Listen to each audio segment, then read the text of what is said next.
আওয়ামী লীগের কর্মী হিসেবে তরুণ প্রজন্মের কাছে কোনো ভুল ত্রুটি হয়ে থাকলে ক্ষমা চাইলেন ডাক, টেলিযোগাযোগ ও তথ্য প্রযুক্তি প্রতিমন্ত্রী জুনায়েদ আহমেদ পলক।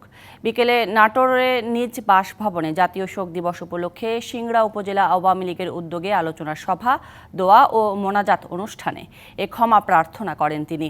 এ সময় নিজেদের ভুল, অবহেলা ও ব্যর্থতার কারণে যে সংকটময় পরিস্থিতি তৈরি হয়েছে সেই দায় স্বীকার করে ভবিষ্যৎ প্রজন্মের কাছে ক্ষমা চান তিনি।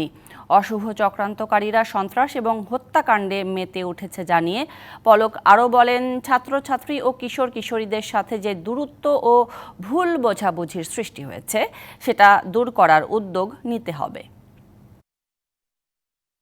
আমার তরুণ প্রজন্মের কাছে যদি আমার কোনো ভুল ত্রুটি হয়ে থাকে, আমি করজোরে প্রকাশ্যে আমি ক্ষমা প্রার্থনা করছি।